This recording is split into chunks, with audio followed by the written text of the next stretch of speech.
Clear കട്ടിലേക്ക് സ്വാഗതം. ആദ്യഘട്ട polling പൂർത്തിയായിരിക്കുന്നു. ഒപ്പം കേരളത്തിൽ നിന്നുള്ള രാഷ്ട്രീയ വാർത്തകളും. സാധാരണ വോട്ടെണ്ണിക്കഴിഞ്ഞാൽ തലപൊക്കുന്ന പാളയത്തിൽപ്പട ഇത്തവണ നേരത്തെ തുടങ്ങിയോ കോൺഗ്രസിൽ? കെ മാണിക്ക് ശേഷം കേരള കോൺഗ്രസിലെ രാഷ്ട്രീയ ചലനങ്ങൾ എങ്ങോട്ടേക്കാണ് പരിശോധിക്കുകയാണ് ക്ലിയർ കട്ട്. നമുക്കൊപ്പം ചേരുന്നു ക്ലിയർ കട്ടിൽ ന്യൂസ് 18 കേരള എഡിറ്റർ രാജീവ് ദേവരാജ്. സംസ്ഥാനത്ത് തെരഞ്ഞെടുപ്പ് പ്രചാരണം അവസാന ഘട്ടത്തിലേക്ക് കടന്നപ്പോൾ UDF-നെ പ്രതിസന്ധിയിലാക്കി പ്രമുഖ സ്ഥാനാർത്ഥികളുടെ പരാതി പ്രവാഹം. ശശി തരൂർ, MK രാഘവൻ, K മുരളീധരൻ എന്നിവരാണ് പാർട്ടി നേതൃത്വത്തിന് പരാതി നൽകിയത്. പിന്നാലെ സ്ഥാനാർത്ഥികൾക്കെതിരെ പരാതിയുമായി ജില്ലാ നേതൃത്വവും രംഗത്തെത്തി. പാലക്കാട്ടെ UDF സ്ഥാനാർത്ഥി VK ശ്രീകണ്ഠനെതിരെ ജില്ലാ നേതൃത്വം പരാതിയുമായി നേതൃത്വത്തെ സമീപിച്ചു. വടകരയിൽ K മുരളീധരൻ പ്രചാരണത്തിൽ വേണ്ടത്ര സഹകരിക്കുന്നില്ല എന്നാണ് ജില്ലാ നേതാക്കളുടെ വിമർശനം. എന്നാൽ മണ്ഡലത്തിൽ ഒരു പ്രശ്നവുമില്ലെന്നാണ് കോഴിക്കോട് DCC പ്രസിഡന്റ് T സിദ്ദിഖിന്റെ വിശദീകരണം. താൻ ആർക്കും പരാതി നൽകിയിട്ടില്ലെന്നും പരാതി നൽകിയെന്ന പ്രചാരണത്തിന് പിന്നിൽ BJP ആണെന്നുമാണ് ശശി തരൂരിന്റെ വിശദീകരണം.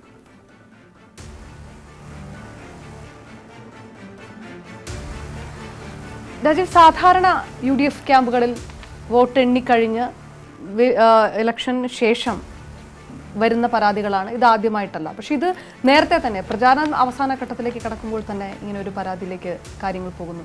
ഒരു പരാജയ ഭീതി കൊണ്ട് ആണെന്ന് ആരോപിക്കാം. സാധാരണ തോറ്റ് കഴിയുമ്പോഴാണ് ഇത്തരത്തിൽ പരാതികൾ വരുന്നത്. ബൂത്ത് കമ്മിറ്റികൾ പ്രവർത്തിച്ചില്ല, മണ്ഡലം കമ്മിറ്റികൾ പ്രവർത്തിച്ചില്ല, അഭ്യർത്ഥന വേണ്ട രീതിയിൽ വേണ്ട സമയത്ത് എത്തിയില്ല, പോളിംഗ് ബൂത്തിന് പുറത്ത് ഏജന്റുമാർ ഇരുന്നില്ല. ഇങ്ങനെ പരാതികളുടെ ഒരു പ്രവാഹമായിരിക്കും. അത് ചിലപ്പോഴെങ്കിലും കോൺഗ്രസ് നേതൃത്വം അല്ലെങ്കിൽ UDF നേതൃത്വം പ്രത്യേക കമ്മിറ്റിയെ വെച്ച് അന്വേഷിച്ചിട്ടുണ്ട്. ആ അന്വേഷണ റിപ്പോർട്ടുകളൊന്നും ഒരിക്കലും എവിടെയും എത്തിയിട്ടില്ല, ആർക്കെതിരെയും നടപടിയെടുത്തിട്ടില്ല. ഇതാണ് കോൺഗ്രസിന്റെ ഒരു രീതി. ഇത്തവണ പതിവിൽ നിന്ന് വളരെ വ്യത്യസ്തമായി ഇത് കൗതുകമുണ്ടാക്കുന്ന ഒരു കാര്യമാണ്. ഡോക്ടർ ശശി തരൂരിന് തിരുവനന്തപുരത്ത് പരാതി, VK ശ്രീകണ്ഠന് പാലക്കാട്ട് പരാതി, വടകരയിൽ K മുരളീധരന് പരാതി, അതുപോലെ തന്നെ MK രാഘവന് കോഴിക്കോട്ട് പരാതി. ഇതിൽ ചില സ്ഥാനാർത്ഥികൾക്കെതിരെ അതത് ജില്ലകളിലുള്ള നേതൃത്വവും പരാതികൾ ഉന്നയിച്ചിട്ടുണ്ട്. ഏതായാലും ഇത് പരാജയഭീതി കൊണ്ടാണോ എന്ന് ചോദിച്ചാൽ ഒരുപക്ഷെ അതാകാം. അതിലുപരി ശക്തമായ മത്സരം നേരിടുന്ന മണ്ഡലങ്ങളിൽ സ്ഥാനാർത്ഥികൾ ഒരു സമ്മർദ്ദം കൊണ്ട് വേണ്ടത്ര രീതിയിൽ കാര്യങ്ങൾ പോകുന്നില്ല എന്നുള്ള തോന്നലിൽ നിന്ന് ഈ സ്ഥാനാർത്ഥികൾക്കുള്ള ആശങ്കകൾ കൊണ്ട് അത് അവർ നേതൃത്വത്തെ അറിയിച്ചതുമാകാം. ഏതായാലും കാര്യങ്ങൾ കോൺഗ്രസിന് ഈ മണ്ഡലങ്ങളിലൊന്നും അത്ര സുഗമമായല്ല പോകുന്നത് എന്നുള്ളതിന്റെ സൂചനയാണ് ഇത്തരം പരാതികൾ സംബന്ധിച്ചുള്ള വാർത്തകൾ പുറത്തു വരുന്നത്. അങ്ങനെ ഒറ്റയടിക്ക് പറയാൻ കഴിയുമോ? ഇപ്പോൾ തിരുവനന്തപുരത്താണെങ്കിൽ, വടകരയിലാണെങ്കിൽ, കോഴിക്കോട്ടാണെങ്കിൽ, പാലക്കാടാണെങ്കിൽ 4ഇടത്തും 4 രീതിയിലാണ് പൾസ് പോയിക്കൊണ്ടിരിക്കുന്നത്. 4 രീതിയിലാണ് പ്രവചനങ്ങളും ഉള്ളത്. അങ്ങനെ ഒറ്റയടിക്ക് പറയാൻ കഴിയും? ഈ 4 മണ്ഡലങ്ങളിലും തിരുവനന്തപുരത്ത് BJP ശക്തമായ മത്സരം, ത്രികോണ മത്സരം തന്നെ എന്ന രീതിയിൽ ശക്തമായ ത്രികോണ മത്സരം നടക്കുന്ന തിരുവനന്തപുരം. അതുപോലെ തന്നെ പാലക്കാട്ട് കഴിഞ്ഞ തവണ UDF സ്ഥാനാർത്ഥിയായി MP വീരേന്ദ്രകുമാർ മത്സരിക്കുമ്പോൾ 1 ലക്ഷത്തിലധികം വോട്ടുകൾക്കാണ് MP രാജേഷ് CPM അവിടെ വിജയിക്കുന്നത്. അതിനു മുൻപ് 2009 കോൺഗ്രസിന്റെ സ്ഥാനാർത്ഥി മത്സരിച്ചിരുന്നു. അന്ന് കഷ്ടിച്ചാണ് CPM സ്ഥാനാർത്ഥി വിജയിച്ചത്. അതായത് ആ മണ്ഡലത്തിൽ കോൺഗ്രസിന് ശക്തമായ മത്സരം കൊടുത്താൽ അതിനൊരു സാധ്യതയുണ്ട്. പക്ഷേ 2009 ഇപ്പോൾ 2019 10 വർഷത്തിനിടയിൽ ഉണ്ടാകുന്ന വലിയ വ്യത്യാസം പാലക്കാട്ട് BJP അതിശക്തമായ ഒരു വലിയ പാർട്ടിയായി വളർന്നിരിക്കുന്നു. അവിടെ കൃഷ്ണകുമാർ എന്ന ആ പ്രാദേശിക നേതാവാണ് അവിടെ മത്സരിക്കുന്നത്. ഒരു സംഘാടകൻ എന്ന രീതിയിലും ജനപ്രിയത കൊണ്ടും ഒക്കെ വളരെ മുന്നിൽ നിൽക്കുന്ന കൃഷ്ണകുമാർ ശക്തമായ ഒരു മത്സരം അവിടെ കൊടുക്കുന്നുണ്ട്. അത് കോൺഗ്രസിന് ഒരു പക്ഷേ ആശങ്ക ഉണ്ടാക്കുന്നുണ്ടാകാം. MK രാഘവന്റെ കാര്യം വ്യത്യസ്തമാണ്. കോഴിക്കോട്ടും അതുപോലെ തന്നെ തിരുവനന്തപുരത്ത് വട്ടിയൂർക്കാവിൽ നിന്ന് വിജയിച്ച് ഇതിനു മുൻപ് കോഴിക്കോട്ട് തട്ടകമായിട്ട് പ്രവർത്തിച്ചിട്ടുള്ള K മുരളീധരൻ വടകരയിൽ പോയി മത്സരിക്കുന്നു. അവിടെയും P ജയരാജനിൽ നിന്ന് ശക്തമായ മത്സരം നേരിടുന്നു. ഇങ്ങനെ വളരെ ശക്തമായ മത്സരം നേരിടുന്ന കോൺഗ്രസ് സമ്മർദ്ദത്തിലായിട്ടുള്ള, ഒരുപക്ഷെ ജയിക്കാമെങ്കിൽ പോലും സമ്മർദ്ദത്തിൽ അടിപ്പെട്ടിട്ടുള്ള മണ്ഡലങ്ങളിൽ നിന്നാണ് സ്ഥാനാർത്ഥികളുടേതായുള്ള പരാതികൾ പുറത്തു വരുന്നത്. ഈ പാലക്കാട് പിന്നെയും വ്യത്യാസമുണ്ട്. അങ്ങോട്ടും ഇങ്ങോട്ടും പരാതി വന്നിട്ടുണ്ട്, മറ്റു 3 മണ്ഡലങ്ങളിൽ നിന്ന് വ്യത്യസ്തമായിട്ട്. ഇത് പല കാരണങ്ങൾ ഉണ്ടാകാം. ഒന്ന്, സ്ഥാനാർത്ഥികൾ ഈ ജില്ലാ നേതൃത്വവുമായി ഒത്തുപോകുന്നില്ല എങ്കിൽ ഉള്ള പരാതി. ഈ ജില്ലാ നേതൃത്വം കാര്യങ്ങൾ നിർവഹിക്കുന്നില്ല അല്ലെങ്കിൽ വേണ്ട രീതിയിൽ പ്രവർത്തിക്കുന്നില്ല എന്ന് കാണുമ്പോൾ സ്ഥാനാർത്ഥികൾ അവരുടെ സമാന്തരമായുള്ള സ്വന്തം സംവിധാനം ഉണ്ടാക്കുകയും മുന്നോട്ട് പോവുകയും ചെയ്യുമ്പോൾ അത് പ്രാദേശിക നേതാക്കൾക്ക് ഇഷ്ടപ്പെടുന്നില്ല എന്നുള്ള പ്രശ്നം. ഇങ്ങനെ പലതരത്തിലുള്ള പ്രശ്നങ്ങളുണ്ടാകും. ഒരു പക്ഷേ അതായിരിക്കാം പ്രാദേശിക നേതൃത്വം അവിടെ പാലക്കാട്ട് VK ശ്രീകണ്ഠനെതിരെ ഒരു പരാതി ഉന്നയിക്കാനുള്ള കാരണമായി ഇപ്പോൾ വാർത്തകൾ പുറത്തു വരുന്നത്. ഏതായാലും ശശി തരൂർ പ്രതികരിച്ചിരിക്കുന്നത് ഈ പ്രചാരണത്തിന് പിന്നിൽ BJP ആണെന്നാണ്. താൻ ആർക്കും പരാതി നൽകിയിട്ടില്ല. ആരുടെ പറയാൻ എനിക്കറിയുന്നില്ല. ഞാൻ എല്ലാവരുടെയും പോകുന്നത് കാണുന്നത് നമ്മുടെ പ്രവർത്തകരുടെ സാന്നിധ്യം മാത്രമല്ല, അവർ ഊർജ്ജമാണ് കാണുന്നത്. റിലാക്സേഷൻ ഇല്ലാതെ പാർട്ടിയുടെ വിജയത്തിന് വേണ്ടിയിട്ടും എൻ്റെ വിജയത്തിന് വേണ്ടിയിട്ടും ആത്മാർത്ഥമായി പ്രവർത്തിക്കുന്ന പാർട്ടിക്കാർ പ്രവർത്തിക്കുന്നില്ല. ആർക്കും ശശി തരൂരിന് ഇഷ്ടമില്ല, അതുകൊണ്ടാണ് അവർ ചെയ്യാത്തത്. ഇതൊക്കെ അർത്ഥമില്ലാത്തൊരു സംസാരമാണ്. ഞാൻ ഒഫീഷ്യൽ പരാതി കൊടുത്തു AICCക്ക്, അങ്ങനെ സംഭവിച്ചിട്ടേ ഇല്ല. ഒന്നാം കാര്യം, എനിക്ക് പരാതി കൊടുക്കാൻ കൂടി സമയമില്ലാത്തൊരു സമയമാണിത്. പക്ഷേ പരാതി കൊടുക്കാൻ കാരണം വേണ്ട, എനിക്കൊരു കാരണവുമില്ല. എൻ്റെ ജോലി ജനങ്ങളെ കാണുക, വോട്ട് ആവശ്യപ്പെടുക, കൈവീശുക, നമസ്കരിക്കുക, സംസാരിക്കുക, ഇതൊക്കെയാണ് ഞാൻ ചെയ്യണത്. അത് ചെയ്തുകൊണ്ടിരിക്കുന്നത്. സ്വാഭാവികമാണ് നിഷേധിക്കുക എന്നുള്ളത്. അത് തന്നെയാണോ ചെയ്തിരിക്കുന്നത് തരൂർ? ശശി തരൂരിന് ഇപ്പോൾ ഇതല്ലാതെ മറ്റൊരു ഓപ്ഷനില്ല. കാരണം തെരഞ്ഞെടുപ്പിൻ്റെ പ്രചാരണത്തിൻ്റെ ഒരു അടുത്ത ഘട്ടത്തിലേക്ക് പോകുന്നു, അവസാന ഘട്ടത്തിലേക്ക് പോകുന്നു എന്നുള്ള പ്രശ്നം ഒന്ന്. രണ്ടാമത്തെ പ്രശ്നം, ശശി തരൂർ ഇതുവരെ നേരിട്ടതിൽ ഏറ്റവും വലിയ വെല്ലുവിളിയാണ് ഈ തെരഞ്ഞെടുപ്പിൽ നേരിടുന്നത്. 2009 അദ്ദേഹം മത്സരിക്കുമ്പോൾ ഒരു പുതിയ സ്ഥാനാർത്ഥിയായി രംഗത്ത് വരുന്നു. താരതമ്യേന ദുർബലനായ ഒരു എതിർ സ്ഥാനാർത്ഥിയായിരുന്നു ഉണ്ടായിരുന്നത് ഇടതുമുന്നണിയുടേതായി. അതിനുശേഷം അന്ന് 99,998 വോട്ടിന് ജയിക്കുന്നു. കഴിഞ്ഞ തവണ മത്സരിക്കുമ്പോൾ O രാജഗോപാലിൽ നിന്ന് അതിശക്തമായ വെല്ലുവിളി നേരിട്ടാണ് അദ്ദേഹം കഷ്ടിച്ച് 14,000-15,000 വോട്ടിന് അദ്ദേഹം വിജയിക്കുന്നത്. ഇത്തവണ അതിനേക്കാൾ വലിയ ഒരു മത്സരം നേരിടുന്നു. ഇടതുപക്ഷത്തിൻ്റെ ഭാഗത്തു നിന്നും BJPയുടെ ഭാഗത്തു നിന്നും ഒരുപോലെയുള്ള ഒരു മത്സരമാണ് ശശി തരൂർ നേരിടുന്നത്. ആ സന്ദർഭത്തിൽ ഇനി ഇത്തരത്തിലുള്ള പരാതികൾ ഉണ്ടായി എന്നുള്ളത് തുറന്നു സമ്മതിക്കുകയും പരാതിയുമായി മുന്നോട്ട് പോവുകയും ചെയ്താൽ കൂടെ നിൽക്കുന്നവർ, ഉള്ള പ്രവർത്തകർ, പ്രാദേശിക നേതാക്കൾ, ഇവരുടെ എല്ലാം അതൃപ്തിക്ക് പാത്രമാകും എന്നുള്ളതാണ് ശശി തരൂർ നേരിടുന്ന വെല്ലുവിളി. അവരെയും പിണക്കാതെ എന്നാൽ ഉള്ള സംവിധാനവുമായി മുന്നോട്ട് പോവുക എന്നുള്ളതാണ് ശശി തരൂരിന് മുന്നിലുള്ള ഏറ്റവും വലിയ ഒരു മാർഗം. നേരത്തെ തന്നെ പ്രാദേശിക നേതാവായ തമ്പാനൂർ സതീഷ്, അദ്ദേഹം ഇതിനു മുൻപ് തിരുവനന്തപുരം കോർപ്പറേഷനിൽ കൗൺസിലറായിരുന്ന പ്രാദേശിക നേതാവാണ്. തമ്പാനൂർ സതീഷ് ഫേസ്ബുക്കിൽ കുറിച്ചത് പല നേതാക്കളും കോൺഗ്രസ് നേതാക്കളും വേണ്ടത്ര രീതിയിൽ പ്രവർത്തിക്കുന്നില്ല എന്നുള്ളതാണ്. ഇന്നലെ ഇപ്പോൾ സംഭവിച്ചത് INTUC നേതാവായ കല്ലിയൂർ മുരളി കോൺഗ്രസ് വിട്ട് BJPയിലേക്ക് പോകുന്നു. ഇതെല്ലാം ശശി തരൂര് ഇപ്പോൾ നിഷേധിച്ചാൽ പോലും കോൺഗ്രസ് ക്യാമ്പിൽ നടക്കുന്ന അസ്വസ്ഥതകളുടെ ചില സൂചനകളാണ് ഇത്തരം സംഭവങ്ങളിലൂടെ പുറത്തു വരുന്നത്. അതായത് പ്രാദേശിക രാഷ്ട്രീയത്തിൽ നേരത്തെ തന്നെ ഇത്തരം പരാതികൾ വന്നുകൊണ്ടിരിക്കുന്നുണ്ട്. അതുകൊണ്ട് ഇതൊരു ഇടതുപക്ഷമോ BJPയോ നടത്തുന്ന ഒരു പ്രചാരണം മാത്രമാണെന്ന് കോൺഗ്രസ് നേതാക്കൾക്ക് വെറുതെ പറയാം. അങ്ങനെ പറഞ്ഞ് തള്ളിക്കളയാൻ കഴിയില്ല എന്ന് ചുരുക്കം. തീർച്ചയായും ഇപ്പോൾ കോൺഗ്രസിനുള്ളിൽ നടക്കുന്ന കാര്യങ്ങൾ ഒരു ഏതാണ്ടൊക്കെ പുറത്തു വരുന്നു. അത് പരാതിയായി പുറത്തു വരുന്നു, മറ്റു ചില സംഭവങ്ങളിലൂടെ പുറത്തു വരുന്നു, നേതാക്കളുടെ പ്രതികരണങ്ങളിലൂടെ പുറത്തു വരുന്നു. ഇതെല്ലാമാണ് സംഭവിച്ചുകൊണ്ടിരിക്കുന്നത്. പിന്നീട് മറ്റൊരു കാര്യം, പണത്തിൻ്റെതായ ശക്തമായ ഒഴുക്ക് എല്ലാ ഭാഗത്തു നിന്നും ഉണ്ടാകും. അത് ഒരുപക്ഷെ പണം കൊടുത്ത് സ്വാധീനിക്കാൻ മറ്റ് സ്ഥാനാർത്ഥികളോ അല്ലെങ്കിൽ മറ്റെന്തെങ്കിലും രീതിയിൽ ഇപ്പോൾ മറ്റ് പാർട്ടിയിലേക്ക് കൊണ്ടുപോവുക, അല്ലെങ്കിൽ പ്രവർത്തകരെ നിർവീര്യമാക്കുക, ഇത്തരത്തിലുള്ള കാര്യങ്ങൾ പലയിടത്തും സംഭവിക്കുന്നുണ്ട്. ആ ഒരു മത്സരത്തിൽ ഒരുപക്ഷെ കോൺഗ്രസിന് പിടിച്ചു നിൽക്കാൻ കഴിയുന്നില്ലേ എന്നുള്ള കാര്യവും ഒരുപക്ഷെ നമുക്ക് സംശയിക്കേണ്ടിയിരിക്കുന്നു. മറ്റൊന്ന്, ഇതൊരു രാഹുൽ ഫാക്ടറാണ്. ഇപ്പോൾ UDFും കോൺഗ്രസും എടുത്തു പറയുന്ന ആ രാഹുൽ ഫാക്ടർ, അത് മറ്റ് മണ്ഡലങ്ങളിലെ, പ്രത്യേകിച്ച് വടകരയിലേക്ക് അത് കൃത്യമായിട്ട് നേതാക്കളില്ല. റോഡ് ഷോയുമായി നേതാക്കൾ പോയിരിക്കുന്നു. പ്രചാരണം കൊഴിപ്പിക്കാൻ കൂടുതൽ വയനാട് കേന്ദ്രീകരിച്ച് നേതാക്കൾ അങ്ങോട്ട് ഒഴുകുന്നു. ഇതും കുറച്ച് കാരണമായിട്ടുണ്ടാകും. അപർണ, രാഹുൽ ഗാന്ധി വരുന്നു എന്ന് കേട്ടപ്പോൾ കോൺഗ്രസ് പ്രവർത്തകർക്കും അല്ലെങ്കിൽ കോൺഗ്രസ് അനുഭാവികൾക്കും എല്ലാം വലിയ രീതിയിലുള്ള ആവേശമാണ് ഉണ്ടായത്. അത് കേരളത്തിൽ ഒന്നാകെ അലയടിക്കും എന്നുള്ള പ്രതീക്ഷയും ഉണ്ടായിരുന്നു. പക്ഷേ രാഹുൽ ഗാന്ധി വന്നു, നോമിനേഷൻ കൊടുത്തു പോയി. അതിനുശേഷം ആ ഒരു ആവേശം തണുത്തു. പ്രത്യേകിച്ചും തെക്കൻ കേരളത്തിലെ മണ്ഡലങ്ങളിലും മധ്യ കേരളത്തിലുമൊക്കെ ആ ഒരു ആവേശം തണുത്തു. മാധ്യമങ്ങളിലായാലും ആ രീതിയിലുള്ള വാർത്തകൾ വരുന്നില്ല. രാഹുൽ ഗാന്ധി എന്ന ആവേശം വയനാട് മണ്ഡലത്തിൽ മാത്രമായി ചുരുങ്ങുന്ന ഒരു അവസ്ഥയുണ്ടായി. അദ്ദേഹം ഇനിയും പ്രചാരണത്തിന് വേണ്ടിയിട്ട് കേരളത്തിലേക്കും വയനാട്ടിലേക്കും വരുന്നുണ്ട്. പക്ഷേ ആ ഒരു ആവേശം തിരിച്ചടിയായോ കോൺഗ്രസിന് എന്ന് ഇപ്പോൾ ചില സ്ഥാനാർത്ഥികളെങ്കിലും, കോൺഗ്രസിൻ്റെ സ്ഥാനാർത്ഥികളെങ്കിലും ചിന്തിക്കുന്നുണ്ടാകണം. കാരണം പല മണ്ഡലങ്ങളിൽ നിന്നും പല പ്രദേശങ്ങളിൽ നിന്നും പ്രാദേശിക നേതാക്കൾ, ചുമതലയുള്ള പ്രാദേശിക നേതാക്കളിൽ പോലും പലരും വയനാട്ടിലേക്കൊന്ന് പോകുന്ന അവസ്ഥയുണ്ട്. വയനാട്ടിൽ ഇപ്പോൾ കോൺഗ്രസ് നേതാക്കളുടെ ഒരു തിക്കും തിരക്കും പലയിടങ്ങളിലും അനുഭവപ്പെടുന്നുണ്ട് എന്നാണ് വയനാട്ടിൽ നിന്ന് കേൾക്കുന്നത്. കാരണം രാഹുൽ ഗാന്ധിക്ക് വേണ്ടി പ്രവർത്തിക്കുക, രാഹുൽ ഗാന്ധിക്ക് പ്രവർത്തനങ്ങളുടെ അവിടെ ചെന്ന് ഭാഗവാക്കാവുക, ഒരുപക്ഷെ അത്തരത്തിൽ നേതാക്കളെയൊക്കെ അവരവരുടെ കഴിവ് തെളിയിക്കുക, ഇംപ്രസ് ചെയ്യിക്കുക എന്നുള്ളൊരു കാര്യം പല കോൺഗ്രസ് നേതാക്കളുടെ ഭാഗത്തു നിന്നും ഉണ്ടാകുന്നുണ്ട്. അത് പ്രാദേശിക തലത്തിൽ, പ്രത്യേകിച്ചും വയനാടുമായി ചേർന്ന് കിടക്കുന്ന മണ്ഡലങ്ങളിൽ, അതിപ്പോൾ വടകരയുടെ കാര്യത്തിലാകാം, അല്ലെങ്കിൽ കണ്ണൂരിൻ്റെ കാര്യത്തിലാകാം, കോഴിക്കോടിൻ്റെ കാര്യത്തിലാകാം, ഈ തൊട്ടടുത്തുള്ള മണ്ഡലങ്ങളിലൊക്കെ ഇത്തരത്തിലൊരു നേതൃദാരിദ്ര്യമോ പ്രവർത്തകരുടെ കുറവോ ഒക്കെ ഒരുപക്ഷെ സ്ഥാനാർത്ഥികളും ഈ സമീപ പ്രദേശങ്ങളിലുള്ള സ്ഥാനാർത്ഥികളും കോൺഗ്രസ് നേതൃത്വവും അല്ലെങ്കിൽ ജില്ലാ നേതൃത്വവും ഒക്കെ അനുഭവിക്കുന്നുണ്ടാകണം. റൈറ്റ്. ഏതായാലും ആദ്യഘട്ട പോളിംഗ് കഴിയുമ്പോൾ 2014 BJP നേടിയ മുൻതൂക്കം ആ 91 മണ്ഡലങ്ങളിൽ ആവർത്തിക്കുമോ? ക്ലിയർ കട്ട് പരിശോധിക്കും. കെ മാണി ഓർമ്മയായി. 5 പതിറ്റാണ്ടിലേറെ കേരളത്തിന്റെ രാഷ്ട്രീയ തറവാട്ടിൽ കാരണവരായി നിറഞ്ഞു നിന്ന കെ മാണി നാടിന്റെ മുഴുവൻ ആദരമേറ്റ് വാങ്ങി മടങ്ങി. പാലാ സെന്റ് തോമസ് കത്തീഡ്രലിന്റെ സെമിത്തേരിയിലായിരുന്നു മാണിക്ക് നിത്യനിദ്ര. നാടാകെ ഒഴുകിയെത്തിയ വിലാപയാത്രയ്ക്കൊടുവിൽ വൈകുന്നേരം 6:30യോടെയായിരുന്നു സംസ്കാര ചടങ്ങ്.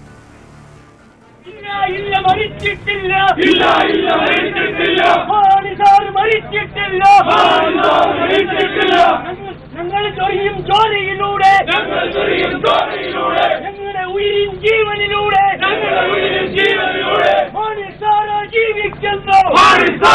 ജീവിക്കുന്നു ജനകോടികളുടെ കടലം കെ മാണിക്ക് ശേഷം കേരള കോൺഗ്രസ് ഇനി എന്താകും? ഒരു രാഷ്ട്രീയ പ്രസ്ഥാനമായ കേരള കോൺഗ്രസ് കെ മാണി എന്ന നേതാവിന്റെ അഭാവത്തിൽ എത്രത്തോളം കെട്ടുറപ്പോടെ ഇനി മുന്നോട്ട് പോകും? പിൻഗാമിയായി ജോസ് കെ മാണി അല്ലാതെ മറ്റൊരു പേര് ഇപ്പോൾ ഉയർന്നു വരാനില്ല. പക്ഷേ എല്ലാവരും ഒരുപോലെ അംഗീകരിക്കുന്ന നേതൃത്വമാകുമോ ജോസ് കെ മാണിയുടെ? അത് തന്നെയാണ് ചോദ്യം. കെ മാണിക്ക് ശേഷം ഇനി കേരള കോൺഗ്രസ് എമ്മിൽ നടക്കാൻ പോകുന്നത് എന്തായിരിക്കും? ചില യാഥാർത്ഥ്യങ്ങളെ ആ പാർട്ടി ഇനി അഭിമുഖീകരിച്ചേ പറ്റൂ. കെ എം മാണി അദ്ദേഹം യാത്രയായ അദ്ദേഹത്തിൻ്റെ കാലം കഴിഞ്ഞു. ഇനി അടുത്ത ദിവസങ്ങളിൽ പാർട്ടി നേരിടുന്ന, പാർട്ടി അഭിമുഖീകരിക്കുന്ന ഏറ്റവും വലിയ പ്രശ്നം പാർട്ടിയുടെ നേതൃത്വം ആരായിരിക്കും എന്നുള്ളതാണ്. ഒരുപക്ഷെ അടുത്ത ദിവസങ്ങളിൽ കെ എം മാണിയുടെ മരണവും ഒക്കെ അതുമായി ബന്ധപ്പെട്ട കാര്യങ്ങൾ കഴിഞ്ഞാൽ എത്രയും പെട്ടെന്ന് അത്തരത്തിലുള്ള ഒരു നേതൃത്വത്തിൻ്റെ കാര്യത്തിൽ പെട്ടെന്നൊരു തീരുമാനം ഉണ്ടാക്കുക എന്നുള്ളതാണ് കേരള കോൺഗ്രസ് എമ്മിനെ സംബന്ധിച്ചിടത്തോളം അടിയന്തരമായി നേരിടുന്ന ഒരു പ്രശ്നം. ചെയർമാൻ ആയിരുന്ന കെ എം മാണിയാണ് അന്തരിച്ചത്. സ്വാഭാവികമായും വർക്കിംഗ് ചെയർമാൻ എന്ന രീതിയിൽ മുതിർന്ന നേതാവായ PJ ജോസഫ് ആ പാർട്ടിയിലുണ്ട്. പക്ഷേ PJ ജോസഫ് ആണോ അതോ കെ എം മാണിയുടെ പിൻഗാമിയായി ജോസ് കെ മാണിയാണോ, വൈസ് ചെയർമാനായി ജോസ് കെ മാണിയാണോ വരുന്നത് എന്നുള്ളതാണ് ഏറ്റവും പ്രധാനപ്പെട്ട ചോദ്യം. അതിൽ ഇപ്പോഴത്തെ സാഹചര്യത്തിൽ ജോസ് കെ മാണി എന്നുള്ള ഒറ്റ ഉത്തരത്തിലേക്ക് എത്തുക എന്നുള്ളതായിരിക്കും ആ പാർട്ടിയിൽ സംഭവിക്കാൻ പോകുന്ന കാര്യം. അത് എത്രത്തോളം ആ പാർട്ടിയെ കെട്ടുറപ്പോടെ മുന്നോട്ട് നയിക്കും എന്നുള്ളത് ഒരു വരുന്ന ദിവസങ്ങളിൽ അല്ലെങ്കിൽ കുറച്ച് മാസങ്ങളിലോ അറിയേണ്ട കാര്യമാണ്. കഴിഞ്ഞ ദിവസം കെ എം മാണി അന്തരിച്ച ദിവസം തന്നെ ചില മുതിർന്ന നേതാക്കൾ കേരള കോൺഗ്രസ് മാണി ഗ്രൂപ്പിലുള്ളതല്ല അല്ലാതെയുള്ള ചില നേതാക്കൾ അനുശോചനമായി അറിയിച്ച അനുശോചനക്കുറിപ്പിലൂടെയും അല്ലെങ്കിൽ അനുശോചന സന്ദേശത്തിലും ഒക്കെ പറഞ്ഞത് കേരള കോൺഗ്രസിൻ്റെ ഭാവിയെക്കുറിച്ച് ചോദിക്കുമ്പോൾ അത് വരുന്ന ദിവസങ്ങളിൽ കാണാം എന്ന് പറഞ്ഞത് ഒരുപക്ഷെ ഇത്തരത്തിലുള്ള ചില യാഥാർത്ഥ്യങ്ങൾ കൂടി മനസ്സിലാക്കിക്കൊണ്ടാണ്. ആ പാർട്ടിയിൽ ഇപ്പോൾ ജോസ് കെ മാണിക്കിൻ്റെ കയ്യിലേക്ക് നേതൃത്വം സ്വാഭാവികമായി ചെല്ലുമെങ്കിലും മുതിർന്ന നേതാക്കളടങ്ങുന്ന പാർട്ടിയിൽ ജോസ് കെ മാണിക്ക് ആ പാർട്ടിയെ എത്രത്തോളം കെട്ടുറപ്പോടെ നയിക്കാൻ കഴിയും എന്നുള്ളതാണ് ഏറ്റവും പ്രധാനപ്പെട്ട കാര്യം. അങ്ങനെയാണെങ്കിൽ ജോസ് കെ മാണി എന്നൊരു പേര് തന്നെയാണ് ഇപ്പോൾ നിൽക്കുന്നതെങ്കിൽ പിന്നെ ഉറ്റുനോക്കുന്നത്, എനിക്ക് തോന്നുന്നു എല്ലാ മുന്നണികളും ഉറ്റുനോക്കുന്നത് PJ ജോസഫ് അടുത്ത നീക്കം എന്തായിരിക്കും എന്നുള്ളതാണ്. PJ ജോസഫിനെ സംബന്ധിച്ചിടത്തോളം ജോസ് കെ മാണി എന്ന നേതൃത്വം അംഗീകരിച്ചുകൊണ്ട് പോകാൻ അദ്ദേഹത്തിന് പല രീതിയിലുള്ള ബുദ്ധിമുട്ടുകൾ ഉണ്ട്. അത് കെ എം മാണിയുടെ നേതൃത്വം അംഗീകരിക്കാം, പക്ഷേ ജോസ് കെ മാണിയുടെ നേതൃത്വം അംഗീകരിക്കുക എന്നുള്ളത് PJ ജോസഫിന് ഒത്തുപോകാൻ കഴിയാത്ത ഒരു കാര്യമാണ്. ഈ ഒരു യാഥാർത്ഥ്യം കൂടി മനസ്സിലാക്കിക്കൊണ്ടായിരിക്കണം കഴിഞ്ഞ തവണ അദ്ദേഹം ഈ ലോക്സഭാ സീറ്റിൻ്റെ പ്രശ്നം വന്നപ്പോൾ മുന്നണിക്കുള്ളിൽ മറ്റൊരു ഘടകകക്ഷിയായി നിൽക്കാം എന്നുള്ളതും അതിനുള്ള അനുമതി അല്ലെങ്കിൽ അതിനുള്ള ഒരു സഹായം കോൺഗ്രസിൻ്റെ ഭാഗത്തു നിന്ന് ഉണ്ടാകണം എന്നുള്ളതും അദ്ദേഹം ഒരു കാര്യമായി മുന്നോട്ട് വെച്ചത്. പക്ഷേ അത് PJ ജോസഫ് വിചാരിച്ച വിധമല്ല അത് നടന്നത്.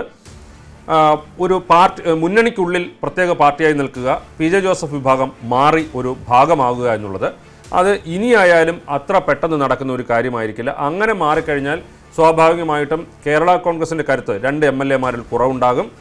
സ്വാഭാവികമായും മറ്റു ജില്ലകളിലുള്ള സ്വാധീനം ഒക്കെ കുറവുണ്ടാകും. അങ്ങനെ ഒത്തുപോകേണ്ട സാഹചര്യമുണ്ട്. പക്ഷേ ഒത്തുപോകാൻ കഴിയാത്ത സാഹചര്യം ഇതിനോടൊപ്പം ഉടലെടുക്കുകയും അത് പാർട്ടിയിൽ ഒരു ആഭ്യന്തര പ്രശ്നമായി സമീപഭാവിയിൽ തന്നെ വളരാനും സാധ്യതയുണ്ട്. അതായത് പിളരാൻ നിന്ന രണ്ടല്ല തൽക്കാലം തെരഞ്ഞെടുപ്പ് കണക്കിലെടുത്ത് ആ പിളർച്ച മാറ്റി നിർത്തിയിരിക്കുന്നു. ഇനി അത് ഒരു പക്ഷേ അനിവാര്യമായി വരികയാണെങ്കിൽ പിന്നെയും ഉയർന്ന ചോദ്യം നിയമസഭാ കക്ഷി നേതാവ് ആരായിരിക്കും? അങ്ങനെയാണെങ്കിൽ വീണ്ടും കേരള കോൺഗ്രസ് എമ്മിൻ്റെ ഉയർന്നു വരാൻ സാധ്യതയുള്ള പേരുകൾ ഏതെല്ലാമായിരിക്കും? ഇതൊക്കെയായിരിക്കും ഇപ്പോൾ സ്വാഭാവികമായിട്ടും നിയമസഭയിൽ ഇപ്പം ജോസ് കെ മാണി പാർട്ടിയുടെ ചെയർമാനായി മാറിയാലും നിയമസഭാ കക്ഷി നേതാവ് എന്നുള്ളത് പാർട്ടിയിലെ മുതിർന്ന അംഗം തന്നെയായിരിക്കും. അതിൽ പി ജെ ജോസഫ് അല്ലെങ്കിൽ CF തോമസ് എന്നീ 2 പേരുകളാണ് ഉള്ളത്. അത് എങ്കിലും താൽക്കാലികമായി പി ജെ ജോസഫിലേക്ക് വന്നു ചേരാനുള്ള സാഹചര്യമാണ് ഇപ്പോഴുള്ളത്. അങ്ങനെ ഒരു അനുരഞ്ജനത്തിന് പി ജെ ജോസഫ് തയ്യാറാകുമോ, അതല്ല പാർട്ടി നേതൃത്വം അംഗീകരിച്ച് പോകാൻ കഴിയുമോ തുടങ്ങിയ കാര്യങ്ങളാണ് പി ജെ ജോസഫിന് മുന്നിലുള്ളത്. ഒരുപക്ഷെ KM മാണിയുടെ ഗുരുതരമായ ആരോഗ്യസ്ഥിതി കൂടി പരിഗണിച്ചിട്ടാകണം, അതിനെക്കുറിച്ചുള്ള ഒരു തിരിച്ചറിവുണ്ടായതിനു ശേഷമാകണം പി ജെ ജോസഫ് ഒരുപക്ഷെ തൻ്റെ അവകാശവാദങ്ങളിൽ നിന്നും തൻ്റെ ആവശ്യത്തിൽ നിന്നും പ്രത്യേകം സീറ്റ് വേണം, അതല്ലെങ്കിൽ പാർട്ടിക്കകത്ത് ഒരു പ്രത്യേക രീതിയിൽ പിളർന്നു മാറി മുന്നോട്ട് പോവുകയോ ഒക്കെ ചെയ്യുന്ന സാഹചര്യം മുന്നിൽ വന്നിട്ടും അതൊക്കെ ഒഴിവാക്കി ഈ തെരഞ്ഞെടുപ്പിൻ്റെ സമയത്ത് പാർട്ടിയുമായി സഹകരിക്കാൻ തീരുമാനിച്ചത് KM മാണിയുടെ ആരോഗ്യാവസ്ഥയുടെ ഗുരുതരാവസ്ഥ ഒരുപക്ഷെ മനസ്സിലാക്കിക്കൊണ്ടാകണം. ഇനി ഒരുപക്ഷെ അത് ആ രീതിയിൽ KM മാണിയുടെ കാലം കഴിഞ്ഞ ശേഷം ജോസ് കെ മാണിയുമായി അത്തരമൊരു ഒരുമിപ്പിനോ അല്ലെങ്കിൽ അനുരഞ്ജനത്തിനോ പി ജെ ജോസഫ് ഏതളവ് വരെ പോയി തയ്യാറാകും എന്നുള്ളതാണ് ഇനി അറിയാനുള്ളത്. ഏതായാലും വിയോഗവും വൈകാരികതയൊക്കെ രാഷ്ട്രീയത്തിൽ ഇതെല്ലാം രാഷ്ട്രീയം തന്നെയാണ്. അത് പറഞ്ഞാലും ഇല്ലെങ്കിലും അങ്ങനെ തന്നെയാണ്. കോട്ടയത്ത് തെരഞ്ഞെടുപ്പിനെ KM മാണിയുടെ വിയോഗം, കേരള കോൺഗ്രസിന്റെ അടുത്ത ചലനങ്ങൾ, ഇതൊക്കെ ഏത് രീതിയിൽ ബാധിക്കുമെന്ന് വേണം വിചാരിക്കും. കോട്ടയത്തെ തെരഞ്ഞെടുപ്പിൽ ഒരുപക്ഷെ കുറച്ചെങ്കിലും KM മാണിയോടുള്ള ഒരു ജനങ്ങളുടെ താല്പര്യം, ആ പ്രദേശത്തുള്ള ജനങ്ങളുടെ താല്പര്യം, ഒരു സഹതാപം ഒക്കെ ചെറിയ രീതിയിലെങ്കിലും UDF സ്ഥാനാർത്ഥി തോമസ് ചാഴിക്കാടന് സഹായകമായി വന്നേക്കാം. മാത്രവുമല്ല കോൺഗ്രസും കേരള കോൺഗ്രസും പ്രത്യേകിച്ചും KM മാണിയുമായിട്ടുണ്ടായിരുന്ന ഒരു അസ്വാരസ്യം, അതൃപ്തിയൊക്കെ ഈ ഒരു കാര്യത്തിലൂടെ കുറച്ചൊക്കെ ഒന്ന് മഞ്ഞുരുകുന്നതിനും KM മാണിയോട് ഒരു പ്രത്യേക തരത്തിലുള്ള സ്നേഹം ഉണ്ടാകുന്നതിനും ഒക്കെ ഒരുപക്ഷെ കാരണമായേക്കാം. അങ്ങനെയെങ്കിൽ അത് UDFന് കുറച്ചുകൂടി സഹായകമാകുന്ന രീതിയിലായിരിക്കും ഈ തെരഞ്ഞെടുപ്പിൽ ഉണ്ടാകും. പിന്നെയും പേരുകൾ ഏതൊക്കെയാണ് വരിക എന്നുള്ള ചോദ്യമാണ്. പാലായിൽ ഉപതെരഞ്ഞെടുപ്പ് നടക്കും, ആരായിരിക്കും കേരള 52 വർഷത്തോളം പാലയെ പ്രതിനിധീകരിച്ച് KM മാണി മാത്രമാണ്. ഇനി ആരായിരിക്കും നിയമസഭയിലേക്ക് പാലയെ പ്രതിനിധീകരിക്കുക, ആരായിരിക്കും അവരുടെ സ്ഥാനം? 1956 ആദ്യ തെരഞ്ഞെടുപ്പ് നടക്കുന്നു. അതിനുശേഷം ഒരു കുറച്ച് നാൾ മാത്രമേ പാലയ്ക്ക് മറ്റൊരു പ്രതിനിധി ഉണ്ടായിരുന്നുള്ളൂ, 65 വരെ, ഏതാണ്ട് 9 വർഷം മാത്രം. ആ 9 വർഷത്തിന് ശേഷം കേരള നിയമസഭ കണ്ടിട്ടുള്ളത് KM മാണി എന്ന് പറയുന്ന ഒറ്റ പേര് മാത്രമാണ് പാലാ നിയമസഭാ മണ്ഡലം കണ്ടിട്ടുള്ളത്. അതിനുശേഷം അവിടെ ഒരു പുതിയ ജനപ്രതിനിധി ഉണ്ടാകേണ്ട സാഹചര്യമുണ്ടായിരിക്കുന്നു. സ്വാഭാവികമായും KM മാണി ആ കുടുംബം, KM മാണിയുടെ കുടുംബം അല്ലെങ്കിൽ KM മാണിക്ക് ശേഷം ജോസ് കെ മാണി ഒരു പിൻഗാമിയായി ഉയർന്നു വരുന്നു. ഇനിയിപ്പോൾ പാർട്ടിയുടെ തലപ്പത്തേക്കും വരാനുള്ള സാഹചര്യം ഉണ്ടായിരിക്കുന്നു. സ്വാഭാവികമായും ആ കുടുംബത്തിൽ നിന്ന് ഒരാൾ എന്നുള്ളതായിരിക്കും ജോസ് കെ മാണിയുടെ താല്പര്യം. അങ്ങനെയെങ്കിൽ ജോസ് കെ മാണിയുടെ ഭാര്യ നിഷ കെ മാണി, ജോസ് കെ മാണി പല പ്രാവശ്യം ഈ രാഷ്ട്രീയത്തിലേക്കുള്ള താല്പര്യം അവർ വ്യക്തമാക്കിയിരുന്നു. എന്നാൽ തെരഞ്ഞെടുപ്പിന് ഇല്ല എന്ന് പറഞ്ഞ് മാറി നിന്നിരുന്നു. ഇതെല്ലാം പറയുമെങ്കിൽ കൂടിയും ഒരുപക്ഷെ ആ ഒരു രീതിയിൽ നിഷ ജോസ് കെ മാണിയിലേക്ക് സ്ഥാനാർത്ഥിത്വം പോകാനുള്ള സാധ്യതയാണുള്ളത്. അതല്ല എങ്കിൽ ജോസ് കെ മാണിക്ക് അതുപോലെ വിശ്വസ്തനായ ഒരാൾ ഇനി രാജ്യസഭയൊക്കെ വിട്ടു വന്നു കഴിഞ്ഞാലും പെട്ടെന്ന് കേരള രാഷ്ട്രീയത്തിൽ സജീവമാകണമെന്ന് തോന്നിക്കഴിഞ്ഞാൽ ആ സീറ്റ് വിട്ടുകിട്ടത്തക്ക രീതിയിൽ അതുപോലെ വിശ്വാസമുള്ള ഒരാളിലേക്കായിരിക്കും KM മാണിയുടെ അല്ലെങ്കിൽ കേരള കോൺഗ്രസിൻ്റെ പാർട്ടി സ്ഥാനാർത്ഥി ആ ഒരു ആളായിരിക്കാനാണ് സാധ്യത. ഏതായാലും ഇനിയും ഇലക്ഷന് ശേഷവും കാണാനിരിക്കുന്നു പലവിധ രാഷ്ട്രീയ ചലനങ്ങൾ കേരള കോൺഗ്രസിൽ. അപ്പോൾ കേരള കോൺഗ്രസുകളുടെ ഒരു യോജിപ്പ് അത് ഇനിയും വിദൂരത്തിലാകാനുള്ള ഒരു സാധ്യത തന്നെയാണ്.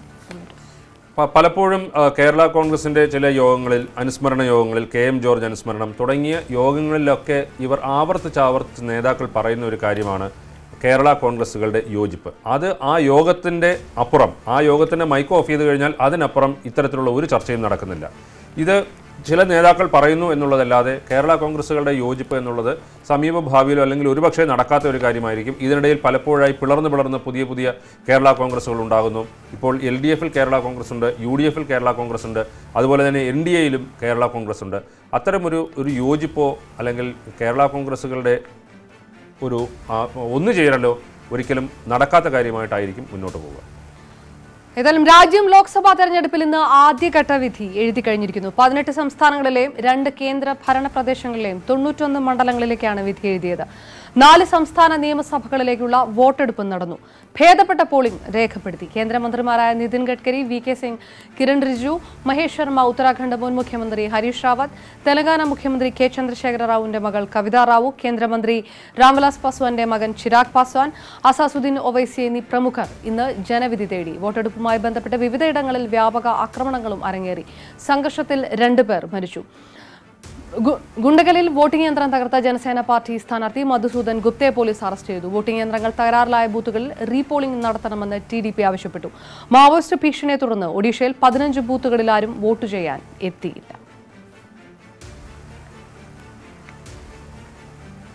കഴിഞ്ഞ തവണത്തെക്കാളും ഭേദപ്പെട്ട പോളിംഗ് ആണ്. പക്ഷേ വളരെ വാശിയേറിയ മത്സരങ്ങൾ നടന്ന അല്ലെങ്കിൽ വാശിയേറിയ വോട്ടെടുപ്പ് നടന്ന ആന്ധ്രയിൽ വ്യാപകമായ ആക്രമണങ്ങളും ഉണ്ടായിരിക്കുന്നു. ഒറ്റ നോട്ടത്തിൽ എങ്ങനെ നോക്കണം ആദ്യഘട്ട വോട്ട്? അത് ഇപ്പോൾ നിയമസഭാ തെരഞ്ഞെടുപ്പുകൾ ആന്ധ്രയിൽ നടക്കുന്നുണ്ട്, ഒഡീഷയിൽ നടക്കുന്നുണ്ട്, അങ്ങനെ പല നിയമസഭകളിലേക്കും ഉള്ള തെരഞ്ഞെടുപ്പ് നടക്കുന്നുണ്ട്.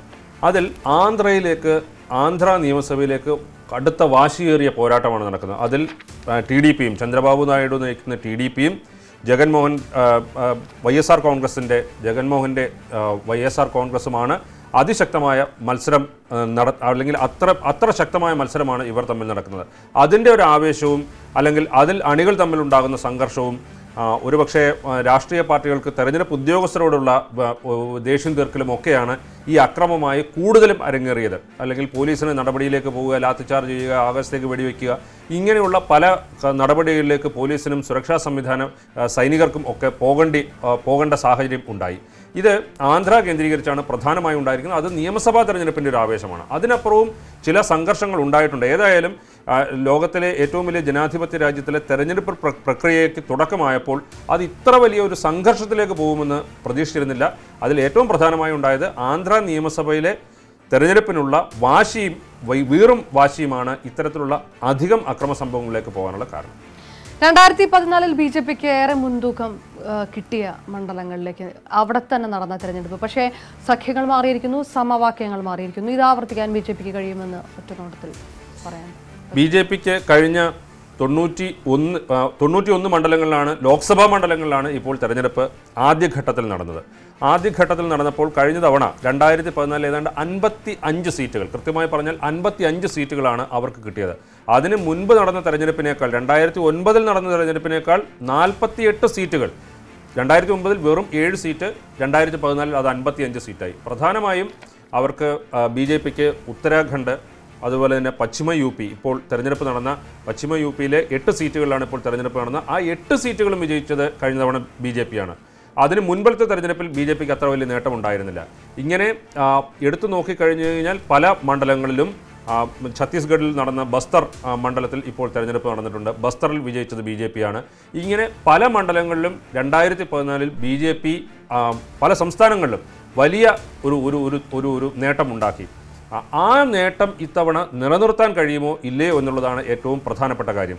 ഇപ്പോൾ ഉത്തർപ്രദേശിൻ്റെ കാര്യം തന്നെ പറഞ്ഞാൽ പശ്ചിമ UPയിൽ BSPയും അതുപോലെ തന്നെ SPയും ഒക്കെ ചേർന്നുണ്ടാക്കിയ ഒരു കൂട്ടുമുന്നണി, അതിൽ RLD വരുന്നത്, രാഷ്ട്രീയ ലോക്ദൾ വരുന്നത് അജിത് സിംഗിൻ്റെ പാർട്ടി. ഇപ്പോൾ അജിത് സിംഗിൻ്റെ പാർട്ടിക്ക് കൂടുതൽ സ്വാധീനമുള്ള മേഖലകളിലാണ് ഇപ്പോൾ തെരഞ്ഞെടുപ്പ്. അജിത് സിംഗിൻ്റെ മകൻ ഒക്കെ മത്സരിച്ച ആ പശ്ചിമ UPയിലാണ് തെരഞ്ഞെടുപ്പ് നടന്നത്. അവിടെ BJPക്ക് ആ ശക്തി നിലനിർത്താൻ കഴിയുമോ എന്നുള്ളതാണ് ഏറ്റവും പ്രധാനപ്പെട്ട കാര്യം. ഉത്തരാഖണ്ഡ് പോലുള്ള സംസ്ഥാനങ്ങളിൽ, അതുപോലെ തന്നെ ആന്ധ്രയിൽ BJPക്ക് വലിയൊരു ശക്തി ഇല്ല എങ്കിൽ പോലും YSR കോൺഗ്രസ് ആരോടൊപ്പം നിൽക്കും എന്നുള്ള ഒരു കാര്യം, തെരഞ്ഞെടുപ്പിന് ശേഷം നിൽക്കും എന്നുള്ളത് ഒരു കാര്യമുണ്ട്. ഈ രീതിയിലുള്ള ഒരു തെരഞ്ഞെടുപ്പ് ഘട്ടമാണ് ഇപ്പോൾ കഴിഞ്ഞത്. അവിടെ കോൺഗ്രസിന് അധികമായി എത്ര നേട്ടം ഉണ്ടാക്കാൻ കഴിയും, BJPക്ക് ഈ നേട്ടം നിലനിർത്താൻ കഴിയുമോ എന്നുള്ളതാണ് ചോദ്യം. ഏതായാലും 91 മണ്ഡലങ്ങളുമായി രാജ്യം ജനവിധിയുടെ ആദ്യഘട്ടം ഇന്ന് പൂർത്തിയാക്കിയിരിക്കുന്നു. കേരളം ജനവിധി എഴുതാൻ ഇനി 11 നാൾ കൂടിയാണ് ബാക്കി. ക്ലിയർ കട്ട് വീണ്ടും നാളെ രാത്രി 9 മണിക്ക് കാണാം. നമസ്കാരം.